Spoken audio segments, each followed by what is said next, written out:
Hello students, welcome to Study Seeker. आज हम लोग केमिस्ट्री का सबसे बेसिक चैप्टर स्टार्ट करने जा रहे हैं, मोल कंसेप्ट। तो अगर आप लोग चैनल पर नए हैं तो please subscribe the channel and press the bell icon ताकि आपको आने वाले लेक्चर्स के नोटिफिकेशंस आसानी से मिलते रहें। So let's start. तो हम स्टार्ट करते हैं केमिस्ट्री के इंट्रोडक्शन से। सो केमिस्ट्री जो है वो composition, structure and properties of matter से डील करती है और इन एस्पेक्ट्स को एटम्स और मॉलिक्यूल्स के रिस्पेक्ट में बहुत अच्छे से समझाया जा सकता है या फिर समझा जा सकता है। इसीलिए केमिस्ट्री को हम लोग बोलते हैं it is a science of atoms and molecule. Okay, so let's move forward. हमने मैटर को क्लासिफाई करा हुआ है दो पार्ट में, पर उससे पहले हमें पता होना चाहिए कि मैटर क्या होता है।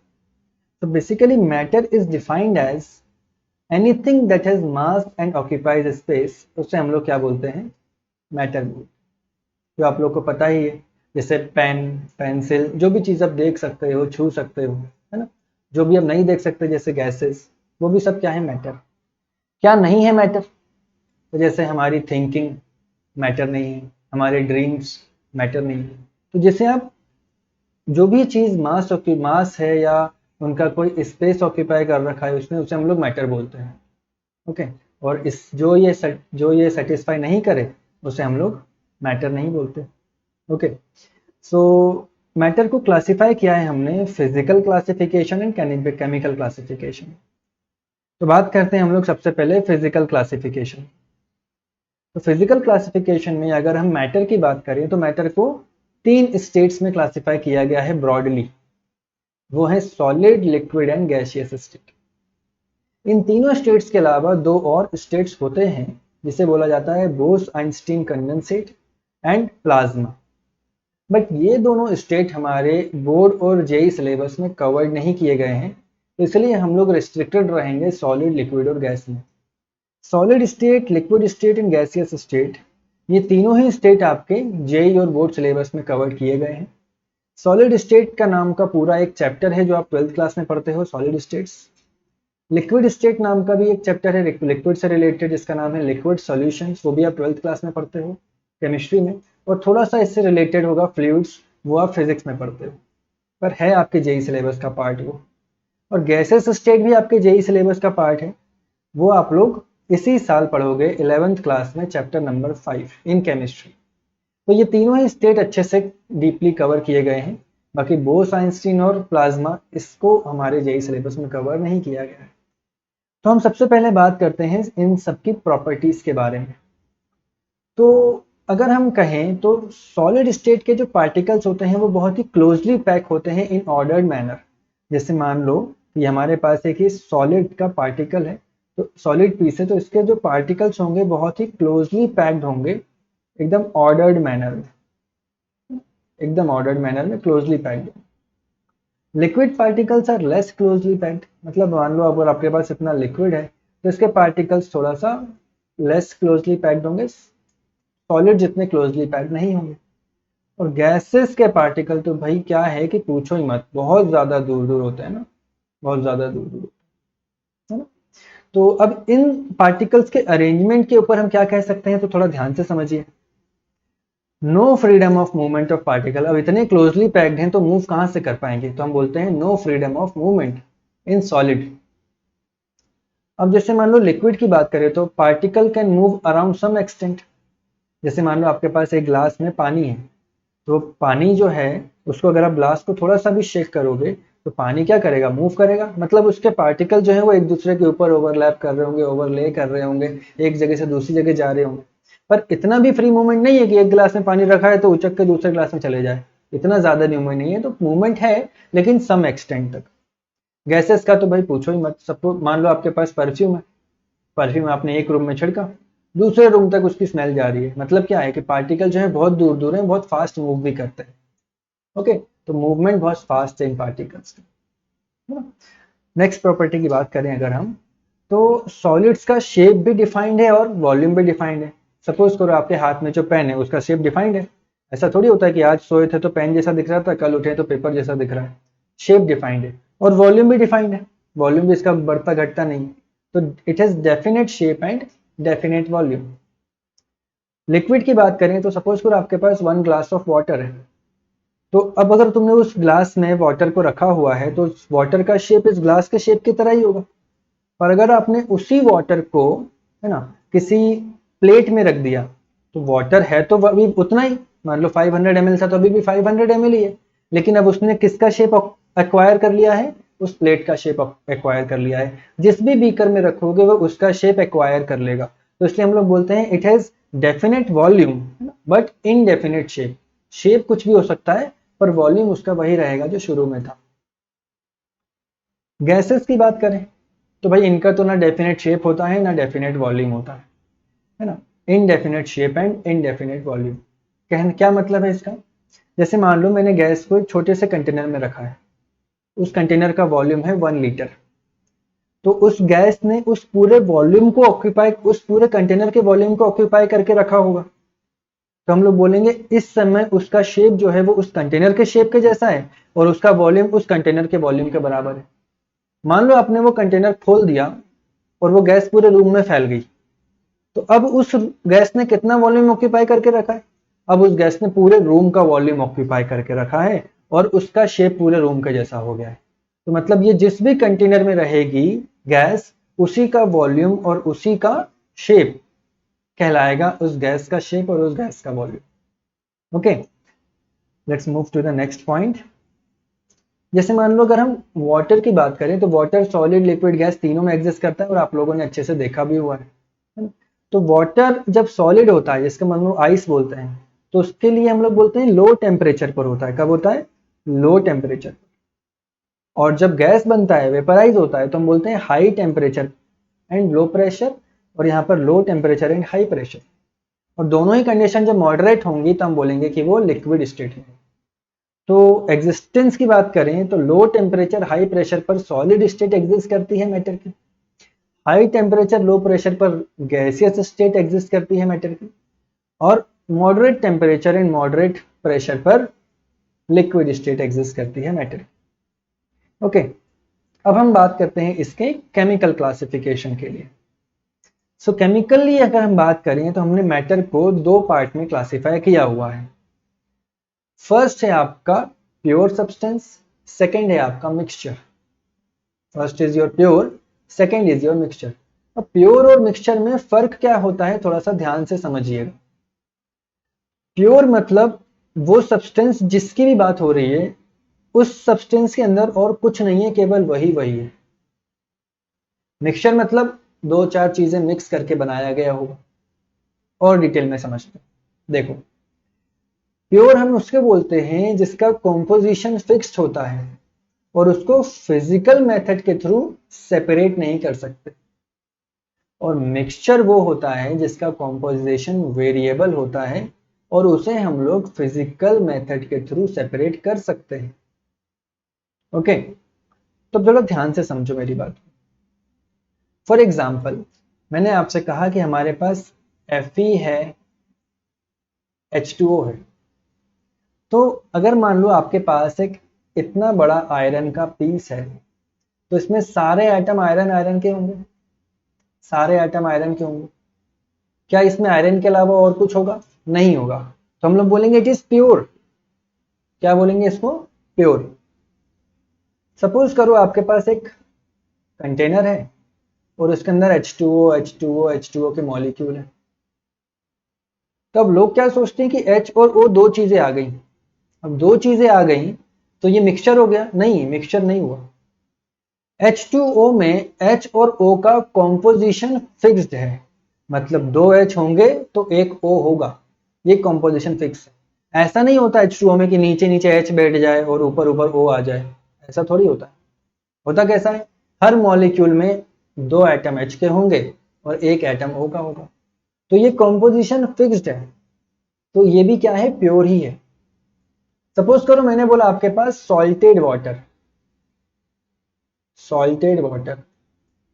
अब सॉल्टेड वाटर मैंने मान लो 5 लोगों को बनाने को बोला, तो कोई हो सकता है कि ऐसा कहे, ऐसा करे कि 500 ml में 10 ग्राम सॉल्ट मिला के ले आए।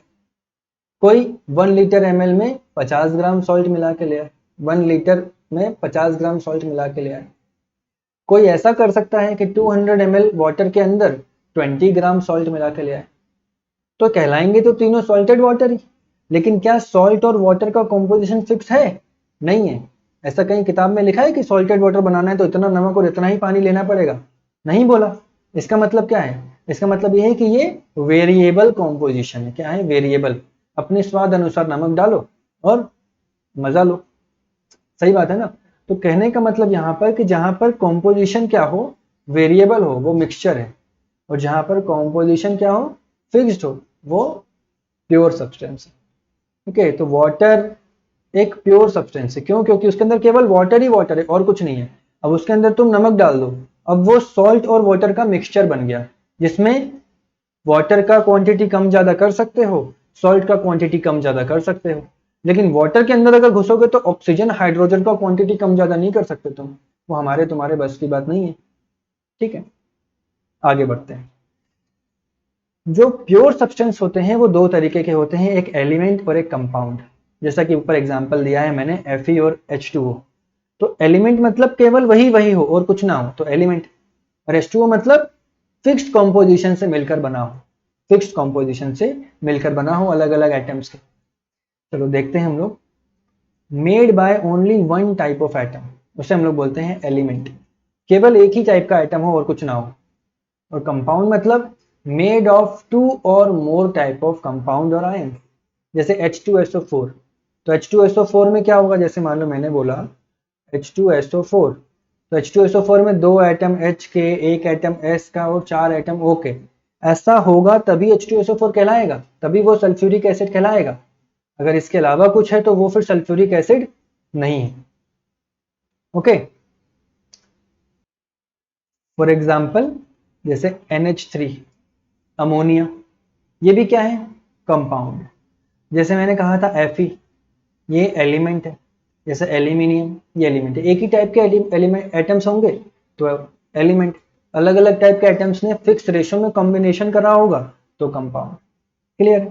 कंपाउंड भी अगर हम डीपली देखें तो कंपाउंड भी दो टाइप के होते हैं, एक आयोनिक कंपाउंड और एक कोवेलेंट कंपाउंड। ये हम लोग आने वाले चैप्टर 4 में केमिकल बॉन्डिंग में अच्छे से सीखेंगे। तो आयनिक कंपाउंड का अगर एग्जांपल बात करें तो जैसे NaCl, जो हम लोग कॉमन सॉल्ट यूज करते हैं, टेबल सॉल्ट, वो NaCl है ना। और कोवेलेंट कंपाउंड जैसे H2O। तो ये अभी दो एग्जांपल, अभी आप लोग समझ लो अच्छे से, मान लो कि दो एग्जांपल है, पर इसको हम लोग केमिकल बॉन्डिंग में बहुत अच्छे से डील करेंगे कि आयोनिक कंपाउंड क्या होते हैं और कोवेलेंट कंपाउंड क्या होते हैं। नेक्स्ट अगर हम बात करें मिक्सचर की, तो मिक्सचर भी दो तरीके का होता है, एक होमोजीनियस और एक हेटेरोजीनियस। अब आप समझोगे, सोचोगे होमोजीनियस और हेटेरोजीनियस ये क्या होता है? तो होमो का मतलब होता है सेम और हेटेरो का मतलब होता है डिफरेंट। अगर होमो मतलब होता है सेम और हेटेरो मतलब होता है डिफरेंट, पर होमोजीनियस मिक्सचर और हेटेरोजीनियस मिक्सचर में क्या समझेंगे हम लोग? ऐसा मिक्सचर जिसमें through out the mixture composition uniform हो, उसे बोलते हैं होमोजीनियस। देखो जरा ध्यान से समझो मेरी बात को। सपोज करो कि आपके पास में एक ये कंटेनर है और इसमें वाटर रखा हुआ है। अब इसके अंदर आपने NaCl मिला दिया, वाटर में सॉल्ट मिला दिया, तो वो सॉल्ट इस वाटर में पूरी तरह यूनिफॉर्मली मिक्स हो जाएगा। ऐसा थोड़ी होगा कि सॉल्ट नीचे नीचे बैठ जाए और वाटर ऊपर ऊपर रह जाए। सॉल्ट क्या होगा? यूनिफॉर्मली मिक्स हो जाएगा। तो टॉप टू बॉटम अगर आप देखोगे तो हर जगह पर जो कॉम्पोजिशन हैगा वो यूनिफॉर्म रहने वाला है। मतलब यूनिफॉर्म डिस्ट्रीब्यूशन होता है थ्रू आउट द मिक्सचर, उसे हम लोग बोलते हैं होमोजीनियस। ओके, यूनिफॉर्म कंपोजिशन होगा थ्रू आउट द मिक्सचर, तो होमोजीनियस। सपोज करो मैंने ये ऐसा ही एक कंटेनर लिया और इसमें वाटर भरा हुआ है और इसके अंदर हम लोगों ने सैंड मिला दिया, है ना? क्या मिला दिया? Sand plus water. तो जब तक इसको स्टिर करते रहेंगे, जब तक हम लोग इसको स्टिर करते रहेंगे, तब तक तो सैंड मिली हुई रहेगी वाटर से। पर जैसे ही थोड़ी देर के लिए आप छोड़ दो, वैसे ही सैंड से नीचे और वाटर वाटर ऊपर। मतलब क्या है कि अलग अलग हो गए ना। तो अलग अलग हो गए मतलब हेटेरोजीनियस, और थ्रू आउट द सेम रह गए तो होमोजीनियस। जरा ध्यान से समझो जरा इस बात को he have uniform composition and density throughout the mixture। और इसके कुछ एग्जाम्पल जैसे NaCl में वाटर, ग्लूकोज वाटर, एलॉय हो गया है। They are not uniform in composition और डेंसिटी। एग्जाम्पल जैसे ग्रेफाइट, डायमंड, आयरन और FeO, सैंड और वाटर। ओके, तो यहाँ पे हम लोगों ने सीखा कि मैटर को किस किस तरीके से क्लासिफाई किया गया है, chemical classification and physical classification. I hope कि आपको इतना समझ आया होगा। अब हम लोग बात करते हैं लॉ ऑफ केमिकल कॉम्बिनेशन की। लॉ ऑफ केमिकल कॉम्बिनेशन, तो बेसिकली कुछ साइंटिस्ट थे जैसे लेवोशियर हो गया, डाल्टन्स हो गया, है ना, गैलुसेक हो गया। इन कुछ साइंटिस्ट ने मिलके ये पता लगाया, ये ऑब्जर्व किया कि कुछ एलिमेंट्स कंबाइन करके कुछ कंपाउंड बना रहे हैं, तो उसके पीछे क्या रूल फॉलो हो रहा है। ऐसा हर कोई हर किसी से कंबाइन नहीं कर रहा, है ना, तो कुछ तो है ऐसा जो एक रूल है जिसके बेसिस पर ये लोग कंबाइन कर रहे हैं। तो इन लोगों ने अपने अपने कुछ रूल्स दिए। अब हम लोग उन्हीं रूल्स को थोड़ा सा समझते हैं। तो किस ये कहेंगे हम लॉ ऑफ केमिकल कॉम्बिनेशन को, जैसे कुछ डेफिनेशन समझें अगर, तो लेवोशियर, डाल्टन और कुछ अलग scientist formulated the law concerning the composition of matter in chemical reactions. उन्हीं लॉ को हम लोग क्या बोलते हैं, लॉ ऑफ केमिकल कॉम्बिनेशन।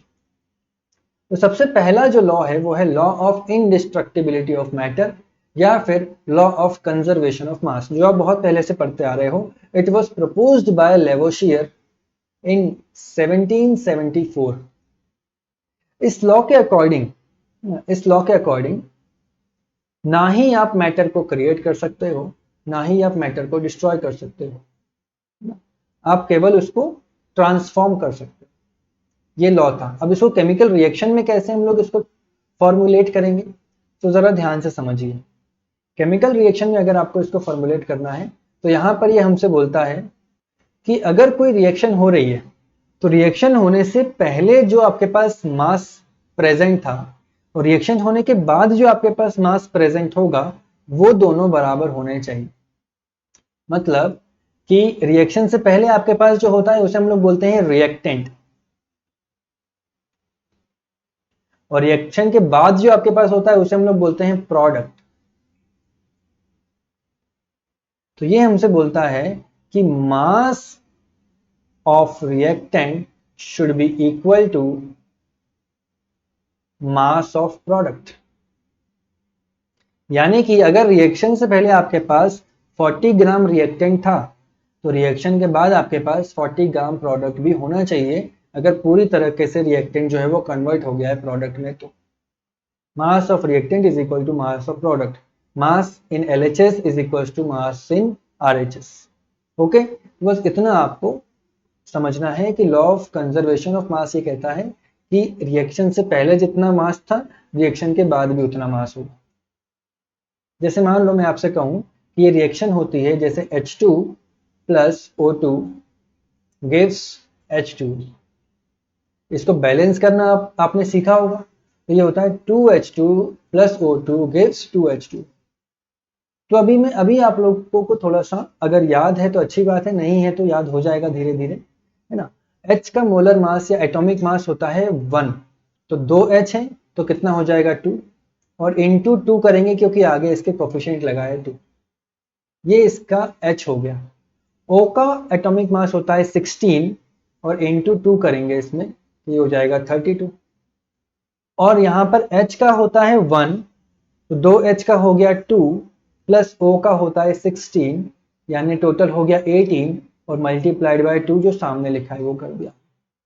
तो यहाँ पर आप अगर इन दोनों का मास ऐड करोगे तो 4 प्लस 32, यानी मास कितना आ रहा है 36। और यहाँ पर अगर आप कैलकुलेट करोगे तो 16 प्लस 2 18, 18 टू ज़ा 36। तो लॉ ऑफ कंजर्वेशन ऑफ मास यही बोलता है कि जितना रिएक्टेंट का मास था उतना ही प्रोडक्ट का मास भी होगा।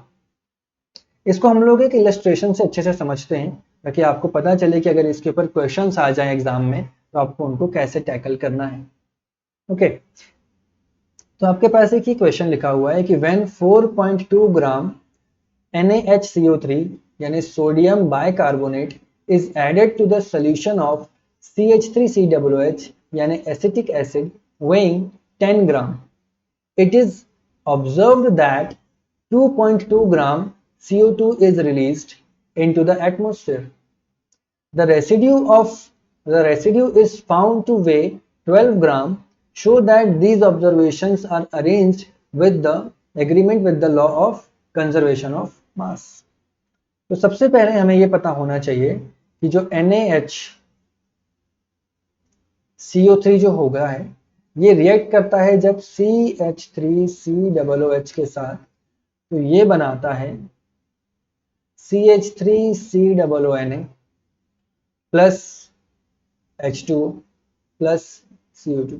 अगर आपको ये रिएक्शन याद नहीं भी है ना तो कोई घबराने की बात नहीं है, आने वाले समय में बहुत आसानी से याद हो जाएंगी, बहुत आसानी से आप खुद ही बना लिया करोगे। This is not a big deal.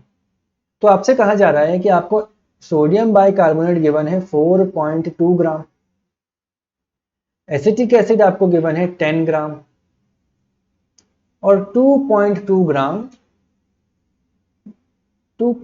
Gram carbon dioxide form हो रही है। और जो रेसिड्यू है, रेसिड्यू का क्या मतलब होता है? रेसिड्यू का मतलब होता है जो भी बच जाए, जैसे आपकी रिएक्शन हुई, जैसे मान लो रिएक्टेंट प्रोडक्ट में कन्वर्ट हुआ, तो अब रिएक्टेंट जो है ये वाला पार्ट इधर का क्या है, दिस इज रिएक्टेंट। तो जब रिएक्टेंट प्रोडक्ट में कन्वर्ट होता है तो रिएक्टेंट तो खत्म हो गया, वो चीज तो आपको दिखेगी नहीं, बचेगा प्रोडक्ट। प्रोडक्ट में से CO2 गैस है तो CO2 तो उड़ जाएगी, तो बचेगा क्या जमीन पर बचेगा ये दोनों चीजें। तो जो बच जाता है उसे बोलते हैं रेसिड्यू। तो ये हमसे ऐसा बोल रहा है कि क्या ये जो डेटा गिवन है, क्या ये लॉ ऑफ कंजर्वेशन ऑफ मास के एग्रीमेंट के साथ है? तो रेसिड्यू का वेट कितना गिवन है बेटा अपन को? 12 ग्राम। तो बस आप क्या करो, आप सिंपली दोनों चीजों को ऐड करके देख लो, इन दोनों को ऐड करो, कितना आ रहा है भाई? ये आ रहा है 14.2 ग्राम। और इन दोनों को ऐड करो, कितना आ रहा है भाई? 14.2 ग्राम। तो अगर दोनों तरफ का मास बराबर है, मतलब जितना रिएक्टेंट था उतना ही प्रोडक्ट होगा, यानी ये डेटा जो गिवन है वो लॉ ऑफ कंजर्वेशन ऑफ मास को सेटिस्फाई कर रहा है।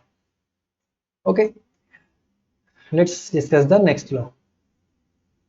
नेक्स्ट लॉ जो है आपका वो है लॉ ऑफ कांस्टेंट या फिर लॉ ऑफ डेफिनेट प्रोपोर्शन। अब ये लॉ आपसे क्या कहता है? This law was first given by Joseph Proust in 1799। अब ये लॉ को थोड़ा ध्यान से समझिएगा, बहुत इंपॉर्टेंट लॉ है ये लॉ आपसे ये कहता है कि अगर आपके पास कोई कंपाउंड है, फॉर एग्जांपल वाटर ले लो, है ना, वाटर ले लिया मैंने, तो वाटर आप कहीं से भी लाओ, कैसे भी लाओ, आपकी मर्जी है, चाहे आप स्ट्रीम से ले लो, चाहे लेक से ले लो, चाहे रिवर से ले लो, चाहे रेन वाटर ले लो, चाहे एसी से टपकता हुआ पानी ले लो, चाहे लेबोरेटरी में हाइड्रोजन ऑक्सीजन की रिएक्शन करके बना लो, कहीं से भी वाटर ले आओ। अगर वो वाटर है, इसका मतलब उसके अंदर H के 2 एटम होंगे और O का 1 एटम होगा, यानी H का 2 मतलब एक H का मास 1 होता है, 2 का कितना हो जाएगा 2, और एक O का मास 16 होता है। तो ये रेशो जो है वो कितना आया? 1:8। तो चाहे तुम वाटर कहीं से भी ले लो, उनके अंदर जो वेट का रेशो होगा वो कांस्टेंट होगा, चाहे उसका मेथड ऑफ प्रिपरेशन कुछ भी हो या फिर उसका सोर्स कुछ भी हो। फॉर एग्जाम्पल जैसे मान लो मैंने बोला आप H2SO4 ले आए, H2SO4 बनाने के भाई कई तरीके हैं, किसी भी तरीके से बना लिया, किसी भी चीज में से निकाल लिया, है ना, तो उसमें 2 × 32:64 ये रेशो होगा किसका? इनके मासेस का। इसको सिंप्लीफाई कर दोगे अगर आप, तो सिंप्लीफिकेशन में ये 1:16:32 होगा।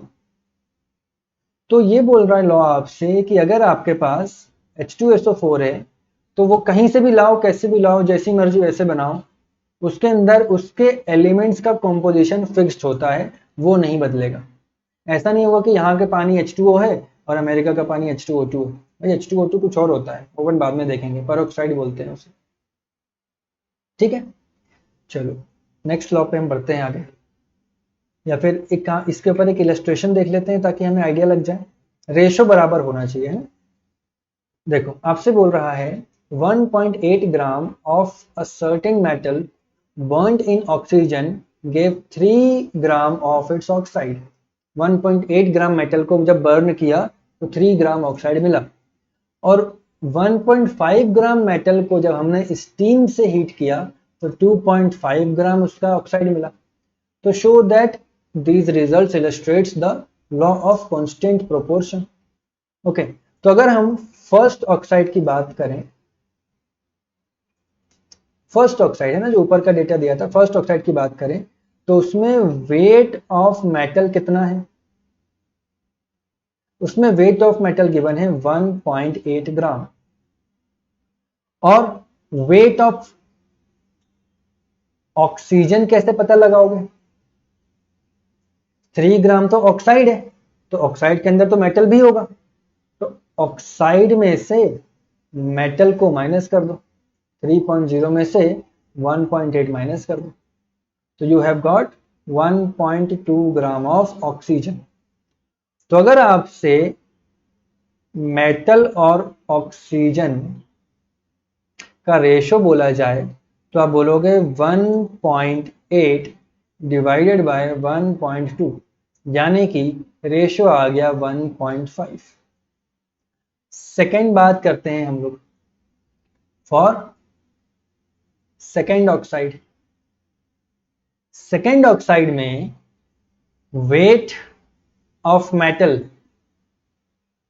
हमें गिवन है 1.5 ग्राम, और वेट ऑफ इट्स ऑक्साइड हमें गिवन है 2.5 ग्राम, सॉरी हाँ 2.5 ग्राम। तो वेट ऑफ ऑक्सीजन कितना आएगा? वो आ जाएगा 2.5 माइनस 1.5 यानी कि 1 ग्राम। ओके, तो अगर यहां से आप मेटल बाय ऑक्सीजन कैलकुलेट करते हो तो 1.5 डिवाइडेड बाय 1 यानी 1.5 रेशो आ गया। तो देख सकते हो कि रेशो जो है वो दोनों जगह क्या है? सेम। तो अगर रेशो सेम आ जाए दैट मीन्स कि ये डेटा जो है ये लॉ ऑफ कांस्टेंट प्रोपोर्शन को सेटिस्फाई कर रहा है। ओके, तो इस तरीके से आप न्यूमेरिकल्स को डील करते हैं। नेक्स्ट लॉ की हम बात करें तो वो है लॉ ऑफ मल्टीपल प्रोपोर्शन। बहुत इंपॉर्टेंट लॉ है, बहुत इंपॉर्टेंट, थोड़ा ध्यान से समझिएगा आप लोग इस लॉ को। ये लॉ डाल्टन ने दिया था 1804 में। अब ये लॉ आपसे क्या कहता है, थोड़ा सा समझने की कोशिश करिए। If two elements combine to form more than one compound, जैसे मान लो आपके पास ए और बी दो एलिमेंट्स हैं, इन लोगों ने कंबाइन करके AB2, AB5, AB7 ऐसे करके करते कई सारे कंपाउंड बना लिए, मोर देन वन कंपाउंड बना लिए, दो या दो से ज्यादा कंपाउंड। तो अगर ये बोल रहा है कि इनमें से किसी एक एलिमेंट का मास अगर हम फिक्स कर दें या रेशो अगर फिक्स कर दें तो दूसरे का जो होगा वो मल्टीपल रेशो में होगा, है ना। मल्टीपल रेशो सिंपल रेशो में होगा। ध्यान से सुनिए, सपोज करो एक एग्जांपल लेते हैं। हमारे पास एक कंटेनर में N2 रखा हुआ है और एक कंटेनर में O2 रखा हुआ है। अब N2 और O2 नाइट्रोजन और ऑक्सीजन को जब हमने मिलाया तो इन लोगों ने कई सारे ऑक्साइड बनाए। पहला ऑक्साइड बनाया इन्होंने N2O, दूसरा बनाया इन लोगों ने N2O2, तीसरा बनाते हैं ये लोग N2O3, चौथा बनाते हैं ये लोग N2O4 और पांचवा बनाते हैं ये लोग N2O5। नाइट्रोजन ऑक्सीजन जब आपस में कंबाइन करते हैं तो ये 5 ऑक्साइड बनाते हैं। अब इन पांचों में आप नाइट्रोजन और ऑक्सीजन का रेशो देखिए। फर्स्ट वाले में नाइट्रोजन के 2 एटम्स हैं, एक एटम का मास होता है 14, तो 2 का हो जाएगा 28, और एक ऑक्सीजन का मास होता है 16, तो 28:16 का रेशो आया। सेकंड में 2 ही एटम है नाइट्रोजन के, तो 28:32 आया।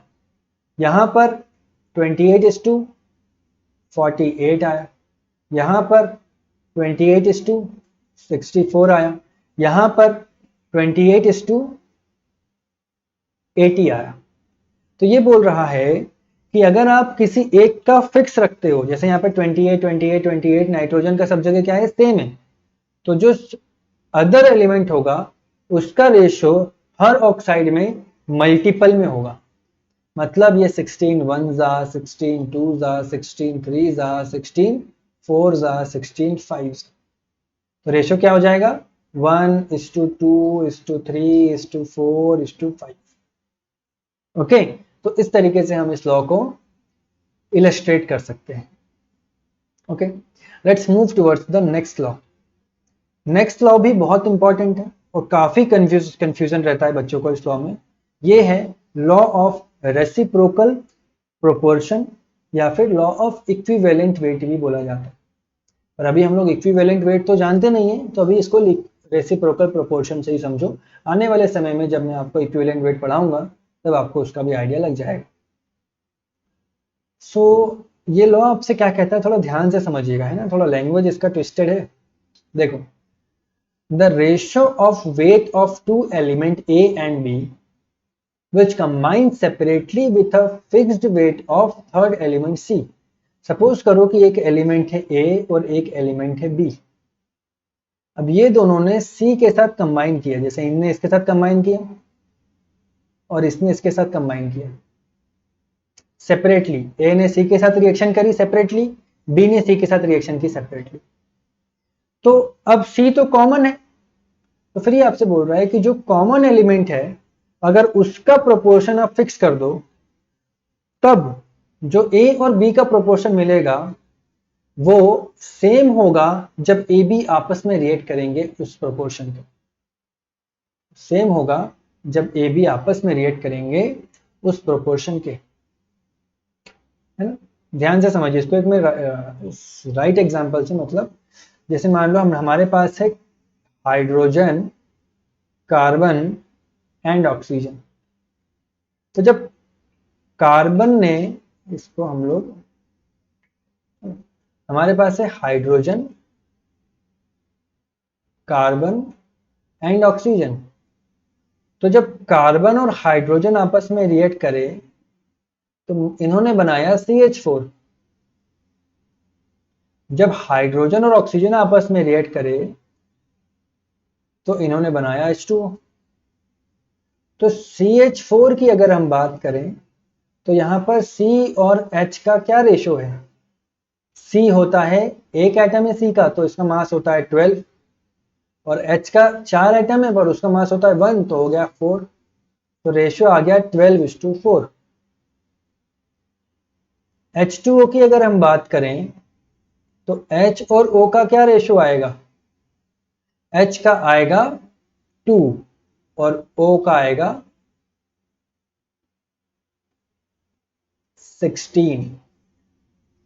तो अब आपसे ये लॉ ऐसा बोल रहा था कि इन दोनों ही कंपाउंड्स में जो कॉमन एलिमेंट है, जो कॉमन है, कॉमन क्या है, कॉमन है H। तो जो कॉमन है अगर उसको आप इक्वल कर दो, कॉमन को क्या कर दो, इक्वल कर दो, तो पहले वाले में H4 है, दूसरे वाले में H2 है, तो आप इसको डबल कर दो 2 से मल्टीप्लाई करके, तो ये हो जाएगा 4:32। दोनों डबल होंगे, एक को मत कर देना, दोनों को करना, 4:32। तो अब क्योंकि अब दोनों जगह हाइड्रोजन सेम हो गया है, दोनों जगह अगर हम बात करें तो यहां पर हाइड्रोजन और यहां पर हाइड्रोजन सेम हो गया है, तो अब इन दोनों की हेल्प से, जैसे यहां से और यहां से,